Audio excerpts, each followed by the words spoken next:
Добрый день, уважаемые коллеги. Я всех приветствую, тех, кто собрался. У нас всего-навсего 12, я так понимаю, со мной, наверное, 13 участников. Но, тем не менее, вот вопрос, который мы с вами обсуждаем, он чрезвычайно важный. И начну я с представления. Сейчас, секундочку, с техническими специалистами завершим. Коллеги, можно, да? 21 подключение у нас, замечательно, 28, прекрасно. Все, да, спасибо большое. Мы отпустили нашего главного специалиста, будем справляться сами. Итак, уважаемые коллеги, я представлюсь. Меня зовут Светлана Анатольевна Ныркова. В Институте развития образования я работаю более 20 лет и, наверное, примерно этот же период работаю с категорией специалистов детских домов и школ-интернатов. Когда в прошлом году один из наших детских домов искал программу профессионального развития воспитателей детских домов, то на просторах, скажем, нашей Российской Федерации таких программ крайне мало. И одна из них – проектирование воспитательной деятельности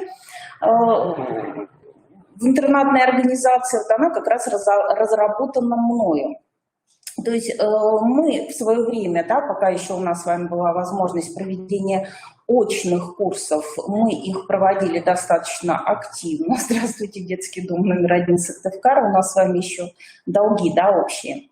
Итак, мы проводили их достаточно регулярно, и, в принципе, все те моменты, которые сегодня предъявлены к новой программе воспитания, в работе воспитателя мы отражали.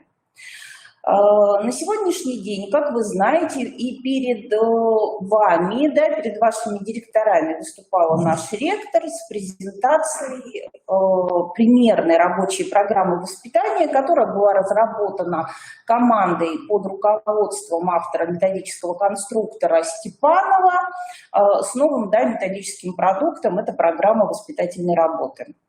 Все мы хорошо понимаем, что большей частью она разработана для школ.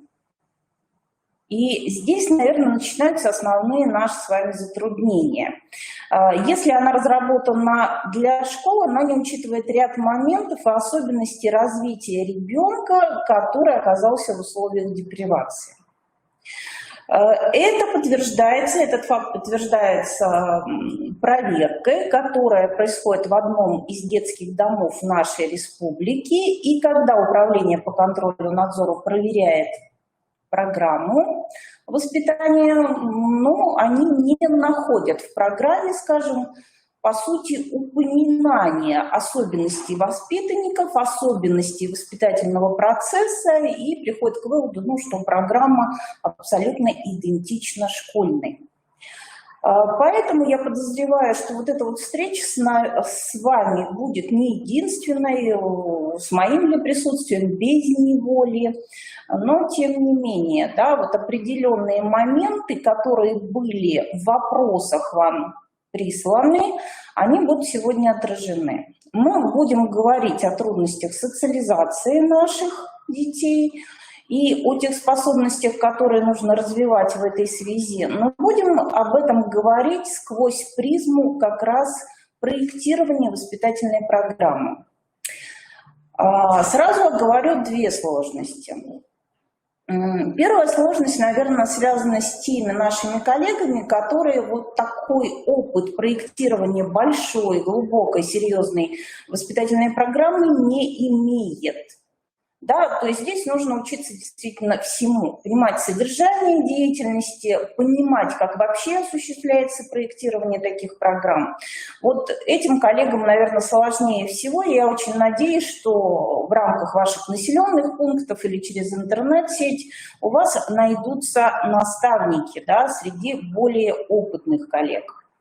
Это с одной стороны. С другой стороны, те посылы, которые заявляют авторы, разработчики в воспитательную программу, они чрезвычайно замечательные. Но давайте посмотрим. Сейчас, секундочку.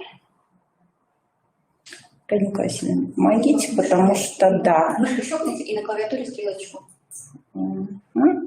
Так, да, тут самоуправление.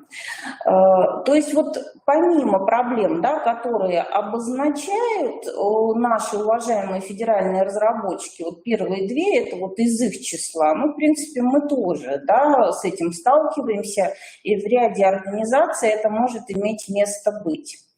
А вот третью здесь заявляю я: готовность педагогических коллективов к реализации воспитательного процесса. Смотрите, мы воспитателей не в одном вузе страны или в среднем профессиональном образовательном учреждении типа педколледж не готовим. То есть, соответственно, наш воспитатель для того, чтобы адаптироваться к работе в детском доме, в школе-интернате, должен пройти какие-то минимальные курсы. Ну, мы знаем, как сейчас с этим обстоит дело. Но минимальные курсы не те, которые, да, вот мы можем дистанционно пройти. Так не формируется, да, и не развивается профессиональная позиция. Здесь необходимо такое очное взаимодействие с погружением на очном обучении. Это с одной стороны.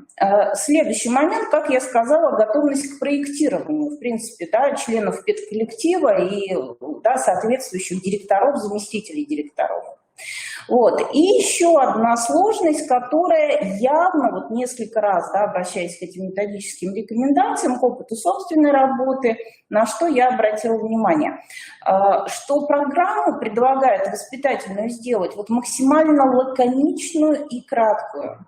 Уважаемые коллеги, мы прекрасно знаем, чтобы кратко, четко, точно выразить некую мысль, тем более, если эта мысль цель программы, задачи программы, безусловно, нужно очень хорошо владеть, да, вот разными и компетентностями, и содержанием, и понимать, да, как влияют способы, формы деятельности, организуемые с детьми, на, собственно, развитие личности. И вот это тоже своего рода сложность.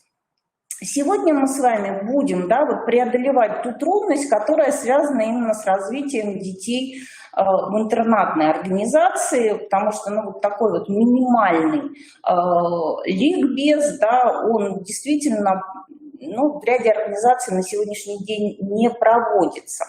И, скажем, когда к одной из наших организаций обратились с вопросами, какие затруднения, коллеги, вы испытываете в работе, да, большинство вопросов почему-то были связаны с аттестацией.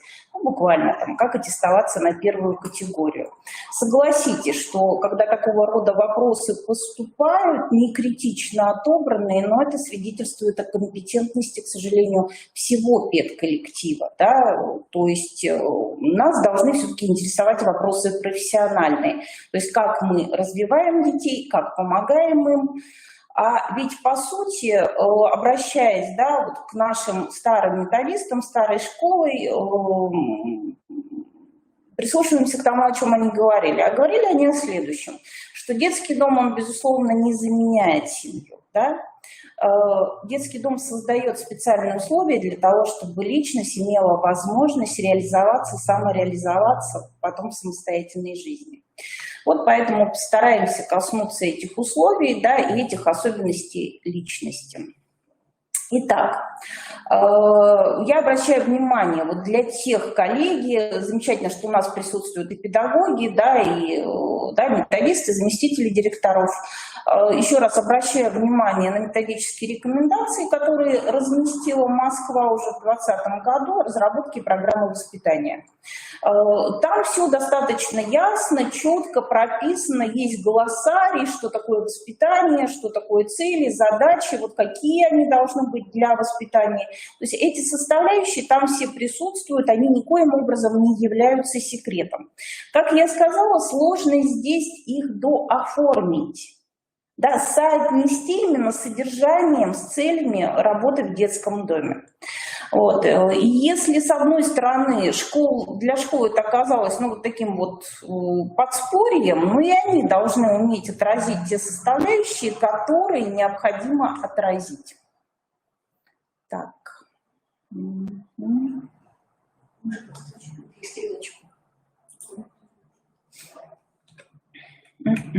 А вообще, подождите. Так, я с некоторым трудом, извините, перехожу на следующий слайд. Итак, воспитание, цель, результат. Ну вот выдержка буквально вот из этих методических рекомендаций касается личности детей. Да, то есть что хочет получить педагог и что он стремится получить. Ну вот опять же, из опыта работы могу сказать очень простую вещь. Наибольшие затруднения и воспитатель, и руководитель образовательной организации испытывает, когда его просят сформулировать максимально простым языком, что мы хотим получить в результате. Вот каким будет ваш воспитанник. То есть попробуйте сейчас про себя ответить на этот вопрос. То есть каким по выходу, да, из образовательной организации будет ваш воспитанник. Причем мы говорим с вами на сегодняшний день, опираясь на федеральные стандарты, в ключе деятельностном, испытывая глаголы. Другими словами, мы должны с вами сказать, что и как будет уметь делать наш воспитанник. Да, по мере того, как он становится взрослым, самостоятельным человеком, покидает стены нашего дома. Но этого недостаточно. Мы ведь не достигнем этот результат ежесекундно. Мы должны понимать, как наш воспитанник меняется по уровням образования, но и, честно говоря, как он меняется ежегодно. То есть, по сути, да, какое вот движение осуществляет, какая динамика превращения личностных качеств, поведенческих черт, отношений, мотивации, что происходит с воспитанником. Вот такие вот моменты, да, мы должны с вами уметь, уважаемые коллеги, проектировать, делать. То есть получается, чтобы сделать вот такую вот очень краткую, очень емкую программу воспитания, мы должны достаточно подробно расписать ее по уровням образования и понимать, да, кого мы развиваем хотя бы на уровнях образования. Но мы двигаемся дальше.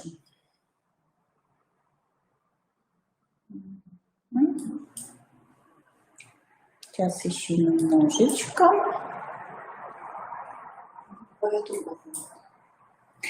Примерная программа воспитания, вот как меня попросили, да, придерживаться предыдущего оратора, вот и я в этой связи выделила те, скажем, вот принципы, требования к ней, которые на сегодняшний день предъявляют, собственно, разработчики. Я не использую здесь все, вот я выделила только 3 такие составляющие, которые крайне важны для нас с вами. Единство цели воспитания, это мы должны очень хорошо понимать, что она, с одной стороны, едина, а с другой стороны, да, она должна быть каким-то образом дополнена в случае интернатной организации.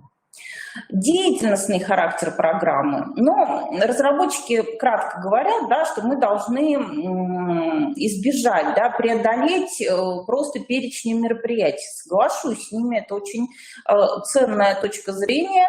Вот, но тем не менее, обратите, что значит деятельностный характер программы. Во-первых, она структурна.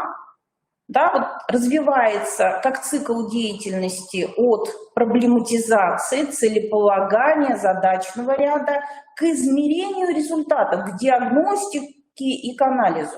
То есть вот эта составляющая должна быть там обязательно заложена. И все вот эти части между собой должны соотноситься. То есть целям не должно противоречить содержание. Цели и задачи на уровнях образования должны быть преемственны и должны, да, переходить одна из другой. То есть вот все вот эти составляющие, да, они так или иначе учитываются. Ну и плюс деятельностный характер, тогда, если уж на то пошло, тех форм, видов и даже мероприятий реализуемых, да, вот внутри программы, они тоже должны иметь деятельностный характер. Это очень четко отслеживается. Ну и модульный характер, принцип, да, построения программы для нас с вами тоже имеет определенный интерес, потому что сегодня я предлагаю рассмотреть вот те модули, которые для нас с вами могут стать именно инвариантными, то есть основными. И эти модули, они отличаются от модулей школы общеобразовательной. Но при этом и в нашем с вами случае будут отличия, так как у нас есть школы-интернаты, И у нас есть детские дома. То есть, соответственно, эти модули могут разниться у двух такого рода образовательных организаций.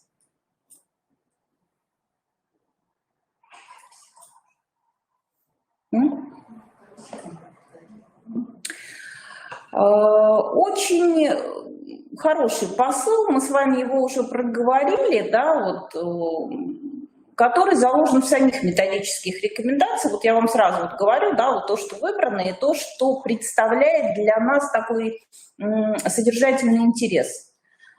Зачем вы планируете что-то делать? То есть, что вы хотите, да, сделать для детей, вместе с детьми, чтобы что-то изменилось?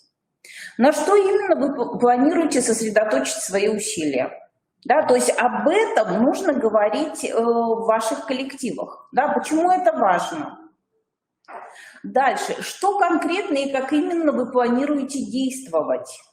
То есть мы здесь перечисляем, и нужно отдать авторам, разработчикам должное.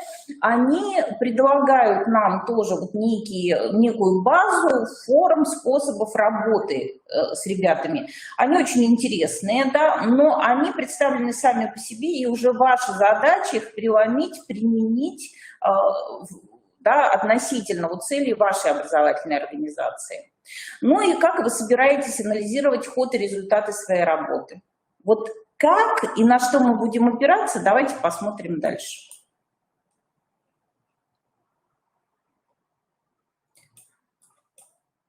Я вам напомню структуру программы, и если у вас отображается на экране некие цветовые отличия внутри текстов, особенности, цели, задачи, виды, формы, содержания деятельности, основные направления самоанализа.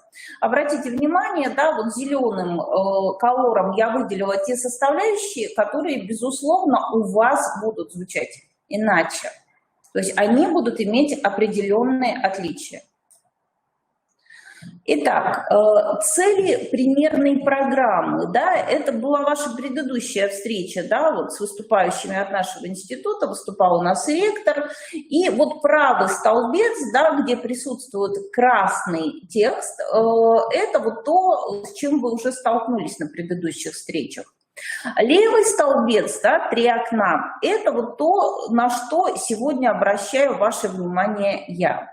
Итак, если мы хотим в рамках программы, и нацелена она на то, чтобы помочь педагогам увидеть потенциал совместной с детьми деятельности и способы его реализации, мы должны с вами, да, понимать, что это требует от педагога смены и разнообразия позиций взаимодействия. То есть у нас педагог – воспитатель, педагог – классный руководитель, включается во взаимодействие с ребенком в разных ролевых позициях. Это одна из обязанностей воспитателя, в широком смысле слова, интернатной организации.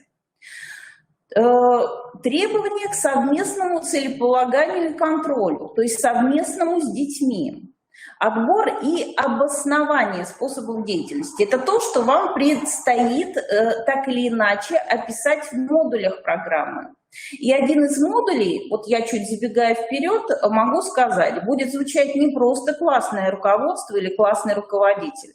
Это будет воспитатель, дефис, классный руководитель, воспитатели-классный руководитель или просто воспитатель, да?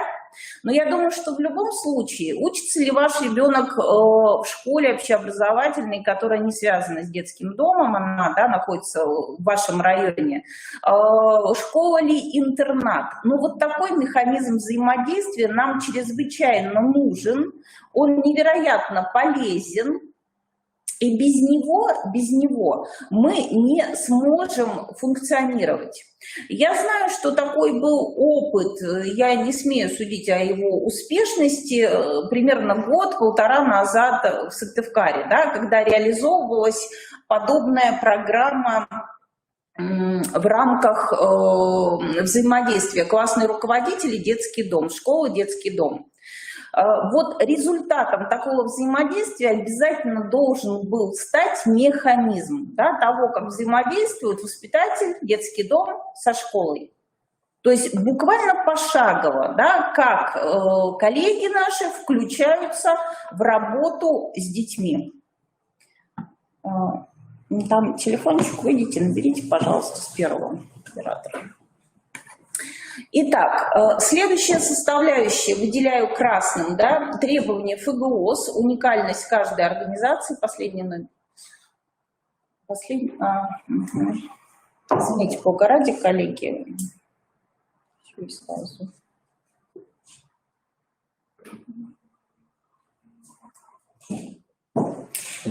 Итак, требования ФГОС и уникальность каждой организации. Но здесь тоже вот очевидные вещи, которые вами должны быть вычленены как ценные и обозначены. Итак, измеряемые, ожидаемые личностные и метапредметные результаты. Обратите внимание, там идет такое требование к программе, что мы не можем с вами обозначать результаты, которые, ну, звучат как некий набор общих слов. То есть личностные и метапредметные результаты внутри модулей программы, да, внутри всего критериального ряда должны быть четко достижимы и четко измеряемы. Вот. Создание и развитие традиций воспитания в образовательной организации. Здесь я несколько сокращаю. Так вот, о чем идет речь? Да? У каждой организации, сохраняющие свои традиции, пусть не на бумаге, но сохраняющие в деятельности, есть наиболее эффективные формы работы. И когда вот мы говорим о так называемой пояснительной записке, где мы описываем особенности организации, особенности социальной среды, вот в том числе традиции воспитания должны быть обозначены. То есть на что вы опираетесь, что является вашим конструктором, или вы эти традиции будете только создавать. Да, возможно, вы молодая организация, вы молодая команда, и у вас, по сути, таковых нет.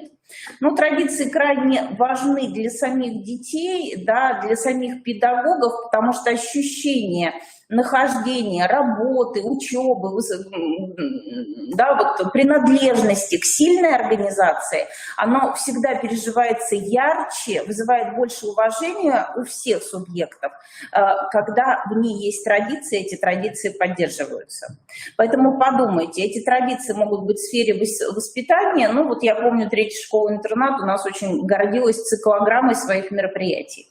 Если в правильном контексте переработать, да, вот эту циклограмму недели, да, традиции проектной деятельности, то, безусловно, это вот те самые, да, традиции воспитания. Они могут дополняться традициями, скажем, исторического толка, традиции, связанные с календарем дат. То есть это может иметь место быть. Но вот обратите внимание на традиции воспитания, которые были созданы, ну, вплоть до создания легенд, вы можете к этому прибегать, могут быть созданы воспитанниками и педагогами, пусть это произошло даже там 30 лет назад. Но, как ни странно, это действительно переживается всеми субъектами как что-то ценное и вызывает достаточно большое доверие. Ну, то есть вот еще раз, да, фиксируем. Все должно быть измеряемо. Вот мы точнее остановимся, что именно должно быть измеряемо. И должны быть вот составляющие, на которые вы опираетесь. Они должны быть вычленены, точно названы, вы должны будете готовы очень кратко, схематично определить механизм. Итак, правый, опять же, смотрим столбец.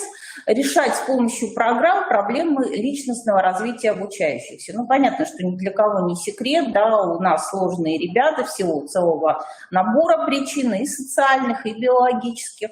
Вот. И в этой связи, да, очень четкое должно быть понимание, очень четкие должны быть у вас механизмы, и знание, и владение этим знанием в практике. То есть вот есть проблема, как мы ее преодолеваем. То есть вот есть проблема, и вот какие способы, формы работы направлены на нее решение, кто в ней принимает участие. Потом, когда будете составлять календарно-тематический план, вы должны это очень четко понимать. Итак, мы называем вот главный набор способностей, которые мы развиваем у наших детей. Это способности преодоления трудностей социализации, с одной стороны. И такие способности, как правило, выделены 4, мы их назовем. Кто-то их вспомнит, кто-то с этим столкнется впервые. Ну и следующая составляющая здесь же. Обратите внимание, мы старались тоже ни одного словечка в пустоте.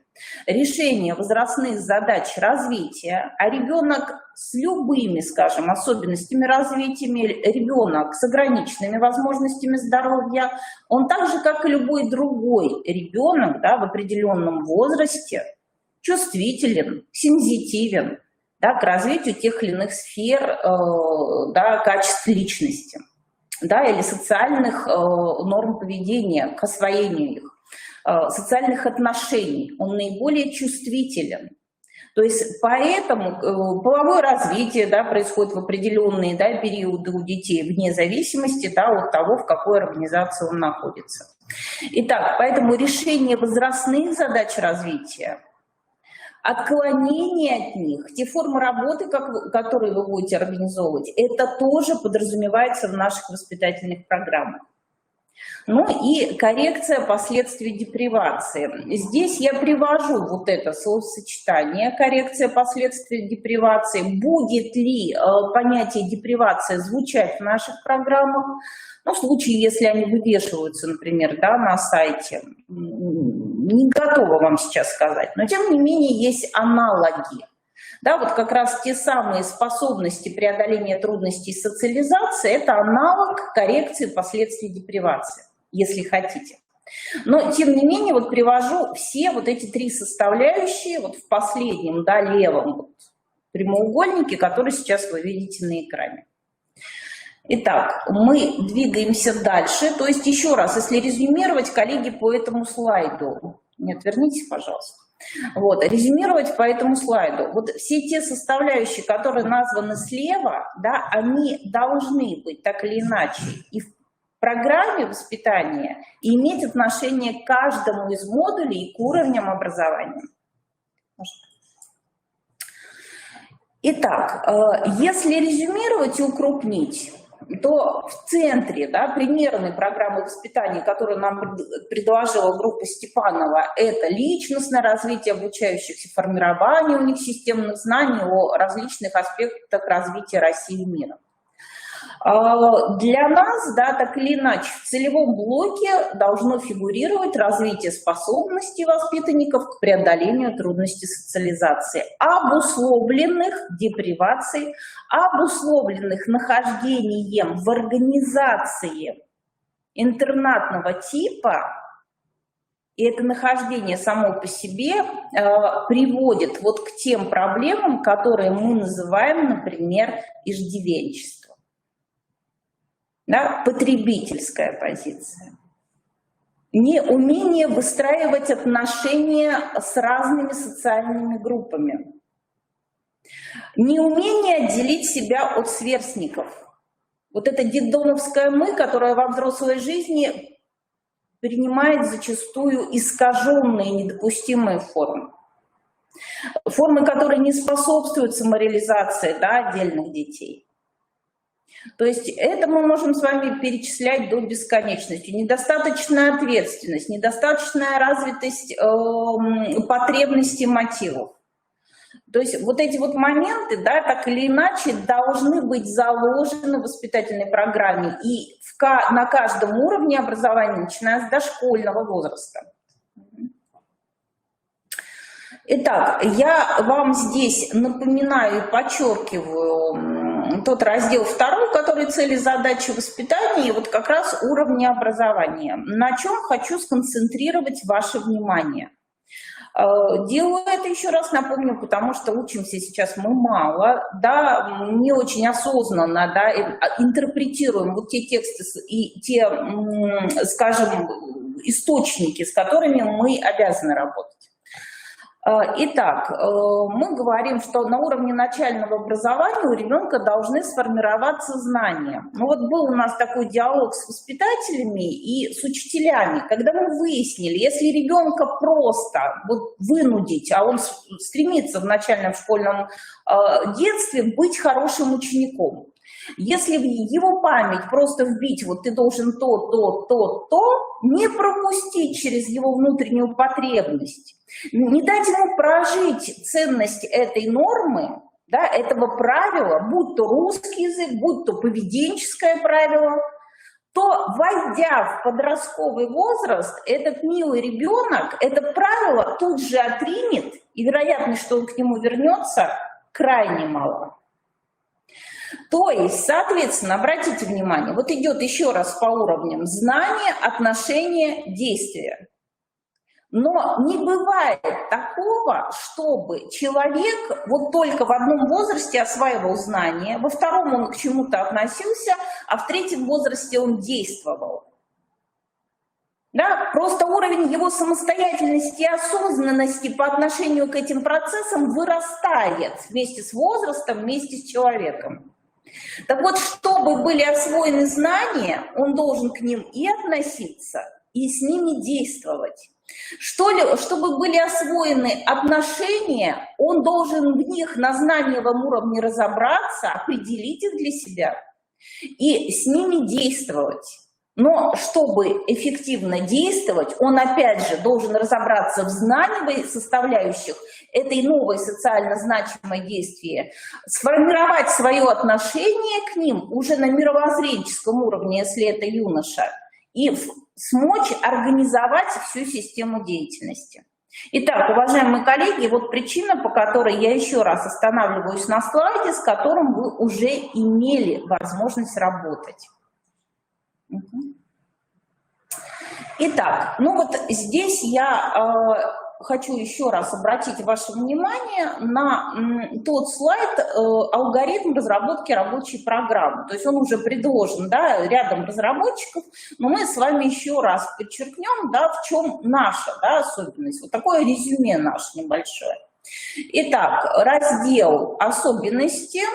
Да, что делаем? Кратко рассказываем о наиболее значимых для воспитательной деятельности своих особенностях, да, местонахождение, традиции, организация. Опираемся в этой связи, да, и берем что-то из основной общеобразовательной программы, адаптируемой, да, и так далее. Да. Вот смотрите, вводим те составляющие, которые являются ценными для нас, для детей и взрослых, и то, что делает дома, школу, интернат, детский дом для сообщества детей и взрослых. Вот обратите на это внимание. Что делает домом, да, что ценно для всех? Ну, дальше раздел «Цели, задачи». Опять же, мы должны доформулировать про трудности социализации, про те способности, которые мы в этой связи развиваем. Да, как мы понимаем, что они дефицитарны, и мы их развиваем. Разные виды деятельности, да, опять же, мы модули, что-то берем, что-то преломляем, что-то добавляем совершенно новое свое. Ну и немножечко у меня не влезла, да, презентация, сейчас попрошу, может быть, сдвинуть удастся. Нет, да, не сдвигается. Ну вот, когда мы говорим о критериях, способах, мы берем из предложенных вот той самой, да, примерной программы, но мы обязательно добавляем свои. Я думаю, вот здесь уже все это прекрасно понимают и уже не будут сомневаться в этой необходимости. Будьте любезны, далее. Итак, вот здесь я вам позволила напомнить, я прекрасно понимаю, что у нас тоже аудитория такая вот разноуровневая с точки зрения, да, вот профессионализма в части проектирования, владения содержанием, характеристик, да, вот наших детей. Так вот, критерии преодоления трудностей социализации, подзаголовок «Диагностика». На что хочу обратить внимание. Ну, как вы понимаете, если центр аттестации, то, разумеется, мы смотрим материалы ваших коллег, у нас есть группа, да, которая смотрит воспитателей детских домов. Коллеги, вот стали исчезать определенные вещи из аттестационных материалов наших воспитателей. Ну, то есть вот открываешь аттестационный материал, детский дом, читаешь, а ни за что не поймешь, да, вот о ком пишет педагог, о ребенке, который воспитывается в условиях депривации, либо это коррекционная школа-интернат, и какие-то вот особенности есть у детей, либо это, да, просто школьник, он живет в семье и абсолютно вот благополучен. То есть вот эти вещи, к сожалению, на сегодняшний день уходят из ваших диагностик. А хрестоматийно критериями преодоления трудностей социализации являются 3 составляющие. Да, мы помним, да, что адаптация, адаптированность, она часть социализации. Автономность, также крайне важное качество, она должна реализовываться как часть воспитательной программы, ее развития, начиная с дошкольного детства, заканчивая, а может быть даже не заканчивая никогда, потому что ее можно развивать в самопознание, в гражданскую идентичность, да, на протяжении всей жизни человека. Так вот, автономность – это когда вот наш с вами выпускник может сохранить свои убеждения, ценности, в том числе под негативным воздействием среды. Да, Сережа, ты что, туда пошел, все пошли, я пошел, а наш нет, он примет некое свое решение, да, и сохранит свои ценности. То есть вот критериально, разумеется, автономность не формируется ежечасно, но мы к этому стремимся. Да, мы должны таким образом, вот если мы говорим об автономности, иметь в программе либо критерии, либо модуль. И я бы настаивала на модуле, дальше я покажу, да, что вот все-таки я его включаю. Модуль самопознания, модуль «Я-концепция», который направлен и идет сквозной линией через все модули и программы, направлен на осознание ребенком себя и того, что он делает, что я делаю, зачем я это делаю, зачем мне это нужно, да? С чем это связано, к какому результату это приведет. Поэтому вот эта составляющая, она, безусловно, значимый критерий, и, если честно, в аттестационных работах наших коллег, они отражают вашу, да, серьезную работу, уважаемые коллеги, с вашими воспитательными программами практически это увидеть невозможно. Итак, активность или активизация по Петровскому. То есть что делает наш ребенок? Он проявляет не только активность внутри, да, чужой инициативы, он способен проявить инициативу, выстроить свою деятельность для решения социально значимых своих жизненных задач, и причем делать это в новой ситуации. То есть, соответственно, через всю программу, через все формы работы идет то, что позволяет ребенку применять новые способы и новые знания. То есть именно так это отражается в формах работы. То есть вот что должно быть написано, а вот как это, да, через виды деятельности, ну это и есть, собственно, деятельностный подход. Да, когда человек освоил деятельность, он способен, да, ее организовать в новой ситуации, в новых условиях, по новому поводу. И мы все прекрасно помним, что если этому ребенок не научится, да, в школе-интернате, в детском доме, то он уже, скорее всего, не научится никогда. Да, и здесь ответственность, безусловно, всех присутствующих особенно велика. Будьте любезны дальше. Нет, все-таки вернемся еще раз к тому критерию. Я не сказала самую главную вещь. Вот мы о социализации, коллеги, опять же напомним, говорим только при одном условии, когда все 3 вот этих критерия реализованы. Если один из них не реализован, то, сами понимаете, да, не социализирован человек. Угу. Теперь можем двигаться дальше. Итак, социализируемая сфера личности воспитанника тоже вам напоминаю. Критерии уровня сформированности. И вот мы опять же, да, размышляем. Школа-интернат, детский дом. Если школа-интернат делит, да, вот между школой, да, и интернатом ответственность за происходящее, они могут действовать наиболее консолидированно в учебной, в неурочной деятельности, в воспитательной работе, то, безусловно, вот ответственность такая целеполагающая и контролирующая со стороны детского дома, она тут вот еще выше. Итак, да, здесь названы вот основные сферы личности, да, на которые направлены наши совместные с детьми усилия. Ну, морально-нравственное, да, об этом очень много говорится, и я вот кратко, опять же, обозначаю результат. То есть руководствуются внутренними нравственными убеждениями для выстраивания своего поведения. Может объяснить, почему он так поступил. Коллеги, чтобы он мог объяснять, почему он так действовал, почему он так сказал или поступил, над этим нужно неустанно работать. То есть это масса, да, вот, это мотивация, желание его включиться в деятельность, от нежелания, да, от протеста. Это внутреннее понимание, для чего ему нужно в группе с ребятами общаться так, а не как иначе. То есть это огромный путь вот к такому результату. Познавательно. Используют знания и умения для решения задач в новых условиях. Опять же, с учетом собственных возможностей. Прекрасно, да, мы все понимаем, что это будет и ОВЗ, да, разные нозологии, но тем не менее, с учетом собственных возможностей. То есть элементарно переносит опыт в новые условия, если это, да, вот, скажем, серьезная, да, вот ситуация со здоровьем. Ну и может это сделать достаточно эффективно, если. И здесь я добавляю ОУД, базовые учебные действия. Вот все те мыслительные операции, которые прописаны в адаптированных программах, в общеобразовательных программах, относятся к метапредметному результату, мы продолжаем их развивать в воспитательной деятельности. Потому что психика ребенка целостна. И если ваш ребенок ходит в общеобразовательную школу, ну, безусловно, он больше ваш, чем школьник. Если это школа-интернат, то там будут, да, на уроках, безусловно, у него формировать прежде всего предметные результаты. То есть, и опять же, получается, за воспитателями метапредметные. То есть, когда он умеет выделить главное, умеет установить причинно-следственную связь между своим поведением и его последствиями. Все эти составляющие имеют отношение к воспитанию, коллеги.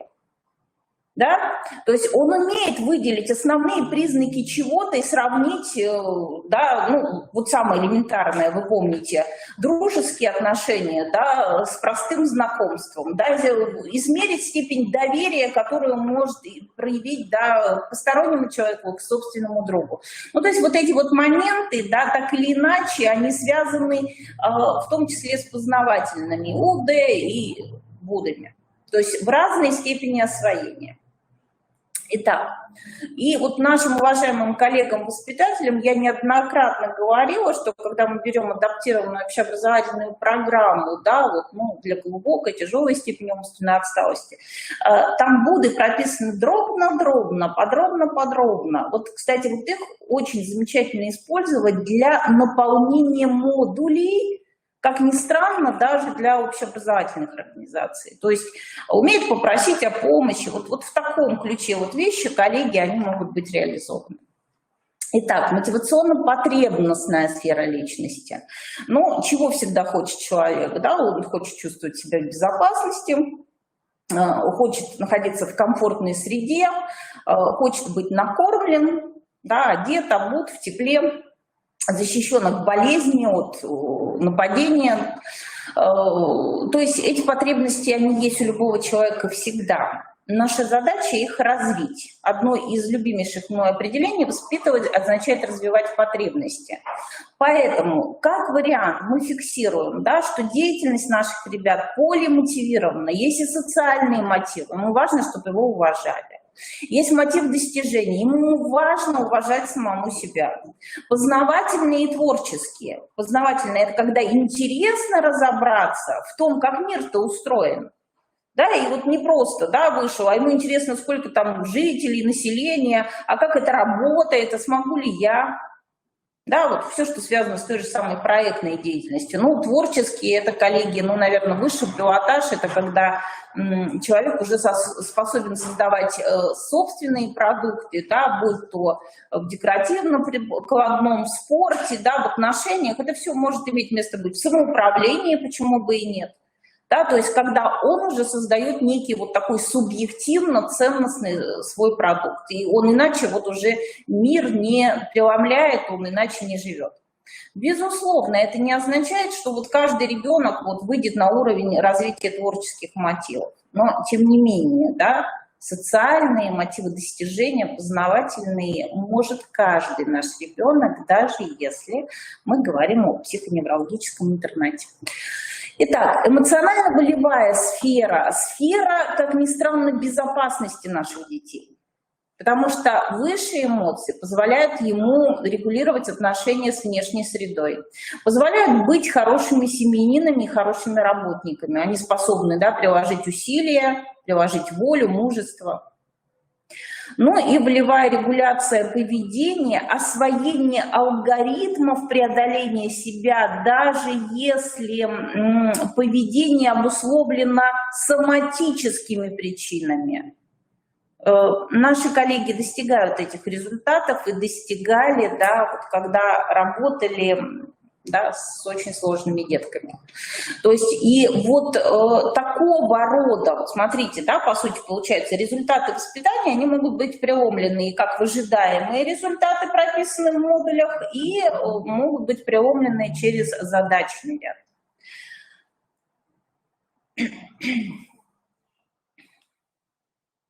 Мы двигаемся дальше. Итак, как я сказала, мы, очевидно, с вами можем включить новые модули в программу. Ну вот, посмотрите, пожалуйста, принципы, по которым эти новые модули могут включаться. Так, можно немножечко меня выключить звук? Сейчас, 5 секунд, коллеги, извините, вот мне тут...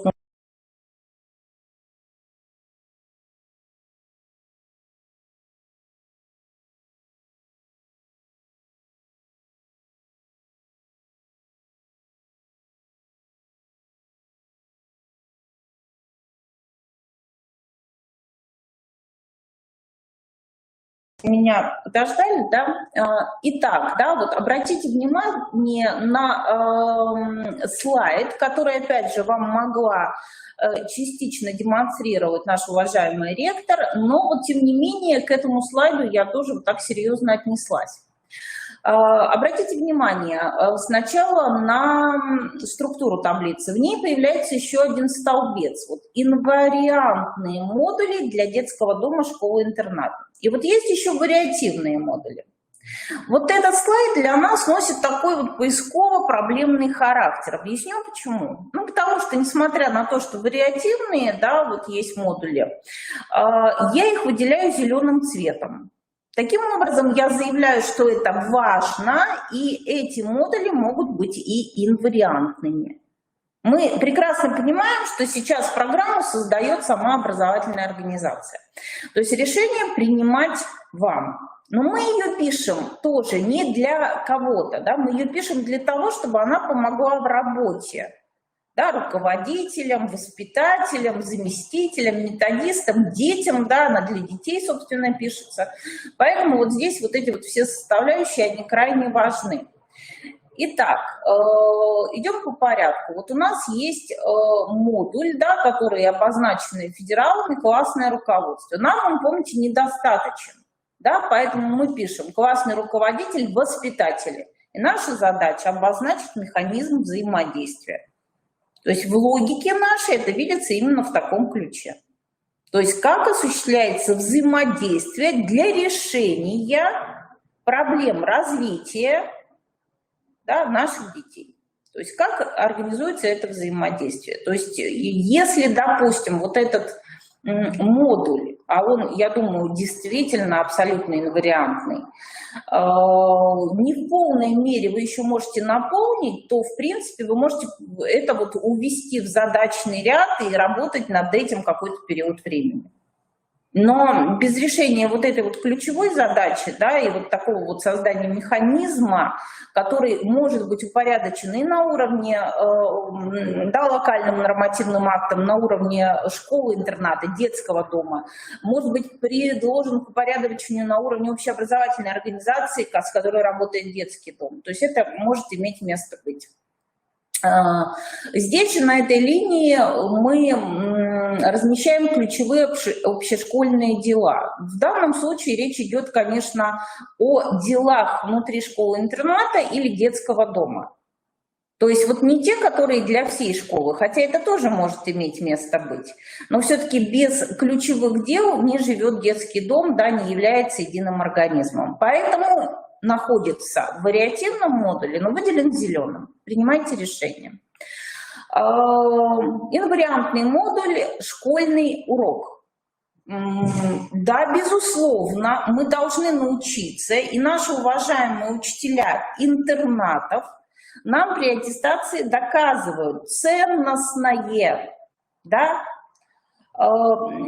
основание, да, ценностные смыслы школьного урока. Вот как раз вот этот самый воспитательный эффект. Да, на это мы уже обратили внимание наших учителей, именно наших организаций давно. Поэтому, уважаемые руководители, имейте это в виду. Да, ценностное отношение к предмету. Да, к предмету, но именно из таких вот частей складываются ценности наших детей. Вот. Предлагается плюс к этому воспитательное занятие, мероприятие. То есть, безусловно, у нас должны быть, да, вот определенные циклы, да, обязательных занятий, которые могут быть инвариантными, могут быть вариативными. Почему это важно? Ну вот если выше у нас был механизм взаимодействия, классный руководитель, воспитатель, потенциал этого взаимодействия там описывается, то, как выстраивается взаимодействие, то здесь, наверное, в большей части вот такое вот требование к воспитателю. Да, что он может знать, уметь, да, то есть как проходит воспитательное занятие, что в нем обязательно должно быть. И опять же по уровням образования, да, уважаемые коллеги, то есть чего больше, чего меньше, что делает воспитатель, что дети, как организуется эта деятельность. Какое воспитательное занятие в нашей образовательной организации. То есть все это, да, вот тезисно, безусловно, нужно отразить по мере того, как вы создаете эту программу. Ну и вот еще я добавляю плюс, индивидуальные маршруты развития воспитанников у нас тоже без этого никуда. Может быть, это вариативный модуль, но по сути, наверное, его также можно смело закрасить зеленым. Решайте. Итак, организация предметно-эстетической среды заявляют разработчики примерной рабочей программы. Мы же с вами говорим о более широком понятии, о предметно-развивающей среде. Вы можете посмотреть, кто обучался, да, на курсах, свои материалы, вы можете посмотреть в критерии аттестации. Для нас предметная среда с точки зрения формирования автономии ребенка означает гораздо больше, чем эффект ее эстетической составляющей. Я бы сказала, поглощает и эстетическую составляющую тоже. Но предметная среда, начиная от места, где спит ребенок, где хранятся его личные вещи, влияет на формирование личности наших детей. Поэтому вот эта составляющая, да, она также должна быть инвариантной. Ну и курсы внеурочной деятельности я выделяю красным. Почему? Это вот то, что можно менять, да? Но при этом находится в вариативном модуле, хотя у разработчиков, да, вот опять же, и у школ-интернатов может быть в инвариантном. Воспитатели очень много работают детских домов на то, чтобы дети, которые включились во внеурочную деятельность, разработали проекты, исследования, приняли участие в конференциях, да, и так далее. То есть вот эта вот составляющая потенциала и вашей части, вашего вклада может быть либо там прописана, либо, наверное, в индивидуальных маршрутах развития воспитанника. Подумайте, как это будет правильнее для вас. Работа с родителями, она не исключена, сейчас этому стараются уделять как можно больше времени, но я еще хочу обратить внимание на само взаимодействие внутри образовательной организации, специалистов образовательной организации. То есть, возможно, вот эта составляющая для вас тоже может оказаться чрезвычайно значимой. На этом же уровне находится вот то, что, как говорится, находится за пределами детского дома и школы-интерната. У нас получается, что родители вынесены, да, за пределы, хотя, безусловно, в интернате они субъекты образовательных отношений, но в детском доме, да, они находятся вот за стенами. И то, что вне мира, это еще и экскурсии, экспедиции, походы. Я выделила зеленым, да, потому что считаю, опять же, вслед за нашими хрестоматийными авторами, это крайне важно. Это называется выйти в мир, да, расширить границы пространства взаимодействия наших детей. Потому что такое расширение обучает и формирует вот ряд способностей детей. Да, способность к социально-ролевому поведению, способность к организации, да, самостоятельной деятельности, способность к пониманию других людей и выстраиванию отношений, да, дифференцированных с другими людьми. Способность понять себя и может работать на профориентацию. Ну, то есть вот это вот составляющий потенциал формирования мировоззренческих вещей, да, игрушечного мировоззрения у дошкольника и научного мировоззрения у детей старшего школьного возраста. Поэтому потенциал экскурсий, экспедиций, походов рассматривать только как вариативные, ну, наверное, в нашем случае недопустимо. Опять же, думайте, коллеги. Самоуправление, но нет слов, да, это составляющая крайне важная, если она реализуется именно в том ключе, в каком должна реализовываться. Опять же, да, это и социально-ролевое поведение, и надо сказать, что полуролевое поведение, что тоже составляет трудности, да, в социализации, правильное вот выстраивание и понимание, да, ролей внутри такого сложного процесса, как самоуправление. Это и организация собственной самостоятельной деятельности детьми, понимание ролей, да, других людей, возможность изменить позицию наблюдения, позицию, взгляд на мир с другой стороны, со стороны другого человека, обретение себя, да, образа себя, рефлексия того, что я делаю и как, самоуправление, его потенциал просто невероятен. Вопрос, используется ли. Вот. Детские общественные объединения оставляю в вариативном модуле, но это логично, потому что у каждой организации здесь свои возможности и свои нозологии, да, ну, вот тут вы все сами понимаете. Профориентация. К ней добавляю все-таки проектирование жизненного пути. Потому что, ну, в нашем с вами случае одной профориентации не совсем достаточно. Мы начинаем проектирование жизненного пути с осознания режима работы на день, на неделю, на месяц, на год. И вот эти вот вещи в сознании наших детей должны быть взаимосвязаны. Поэтому подумайте, как могут звучать ваши модули. Это пока, да, вот такого рода предложения. Ну и вот в столбце вариативный, но выделен зеленым и крайне важен. Без него не обойтись. Он работает с целым рядом последствий депривации. Вот прежде всего вот с тем, что мы называем потребительской, иждивенческой позицией, слияние себя с группой. И потом невозможность отделить себя от группы, и в этой связи риск для ребенка-выпускника становиться средством в чьих-то не всегда, да, достойных целей.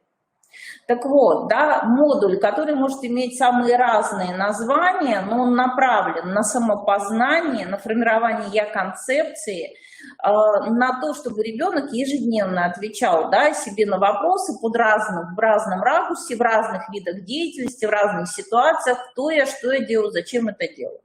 Вот, с этим перекликается, безусловно, и предметно-развивающая среда, потому что мы с вами помним, что ответ на вопрос «кто я» дают в предметной среде, даже зеркала, фотографии, вот, разноуровневое освещение тоже задает, да, определенные вот моменты с осознанием того, что с тобой происходит.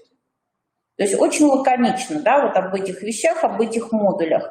Наша задача, да, как я сказала, была сегодня проблематизироваться. Дальше.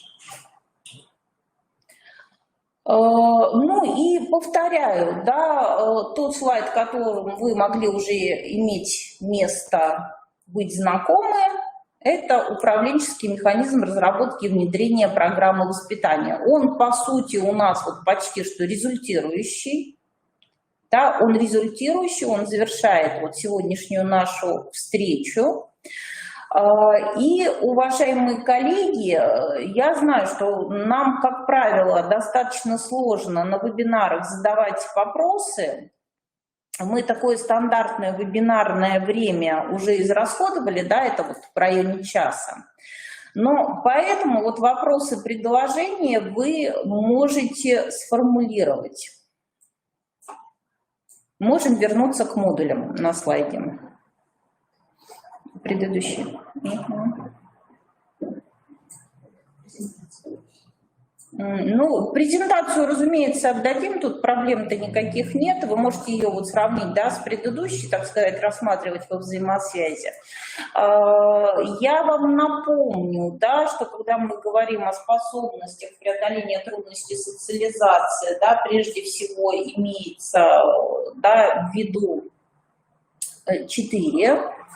Это способности к овладению по полуролевым поведением и все, что с этим связано.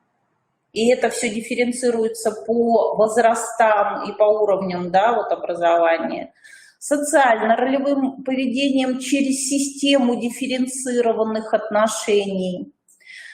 Это все, что связано с самопознанием, и способность к самопознанию мы должны целенаправленно формировать у наших обучающихся. Ну и способности, связанные с формированием автономии, преодолением эгоцентризма, потребительской и иждивенческой позиции, да, вот эта вот составляющая, она имеет место быть. Мы сейчас с коллегой немного подождем, чтобы все-таки вопросы вы задали. Ну, стандартный вариант, да, наш человек должен осмыслить, осознать, я так уже как бы за годы работы привыкла. Итак, да, уважаемые коллеги, как я сказала, вот какой в этой связи нужно делать следующий шаг, да, то есть сейчас нужно совершенно однозначно осознать, да, на каком уровне компетентности находится ваша организация. Если у вас воспитательная программа, потому что на сайтах в основном программы развития, даже у тех, у кого эти программы имели совершенно потрясающие, достойные, да, и очень профессиональный вид. Насколько вы сможете использовать, да, вот потенциал содержания программы в целях вот отражения того, о чем мы сегодня говорили. Вы понимаете, что сама воспитательная программа у вас будет достаточно таким вот емким, компактным продуктом, но модули будут уже вот, да, серьезнее расписаны. Да, тут уже ничего не поделаешь, для того, чтобы механизм запустился, его нужно, безусловно, описать. Лишние слова, да, и лишние, как вот мы говорим, вода здесь не нужна, и сложность заключается именно в том, чтобы очень точно, четко выразить мысли. Есть, безусловно, проблемы с интерпретацией самих методических рекомендаций, потому что я точно знаю, наши коллеги, тем более, если давно не обучались в очном режиме, они испытывают затруднения, ну, вот с понятийным аппаратом. Ну, допустим, если мы формулируем там задачу, да, какую-то, и какое-то понятие, оно идет через другие понятия. В этом нужно разбираться, и о чем идет речь. Да, то есть вот это вот тоже требует, да, ликбеза и тренировки, и, собственно, включения в так называемую деятельность проектирования, да, программных документов. Вот в этой связи, да, вот в этой связи вы можете высказывать, да, свои пожелания, свои предложения, возможно формироваться, да, вот в группы, допустим, по типам, видам, да, организации, допустим, коррекционные школы-интернаты, да, как выстраивается ваша жизнь, ну и так далее. Вот, кстати, вот если, опять же, мы говорим о коррекционных школах, вот здесь вот особая такая вот роль работы с родителями, да, то есть и целые такие вот программы помощи родителям, да, в том, что вот не можем делать, наверное, мы. Тоже совершенно особенное преломление будет иметь место быть. Да, то есть родитель обучается очень многим вещам, соответственно, есть какие-то методические, специальные, такие адаптированные для родителей алгоритмы, материалы, ну и так далее. Да, вот то, что может вот сопровождать эти программы. Минимальный уровень мы с вами понимаем, да, то, что должно быть отражено в программе, и так или иначе делать вашу программу все-таки отличной от, скажем, типичной общеобразовательной школы. Но вот, да, спасибо за спасибо. В 16.4 уже прозвучало. Будем, да, воспринимать это уже сигналом к завершению, уважаемые коллеги. Ну и не размещаю, да, какой-либо адрес, вы можете обращаться как в сам институт, вы можете обращаться к учредителю, вы можете обращаться в центр аттестации, если у вас будут, да, какие-то конкретные вопросы или предложения. Но еще раз, да, вот спасибо за внимание и будем надеяться, что до новых встреч. Да, всего доброго, коллеги, спасибо.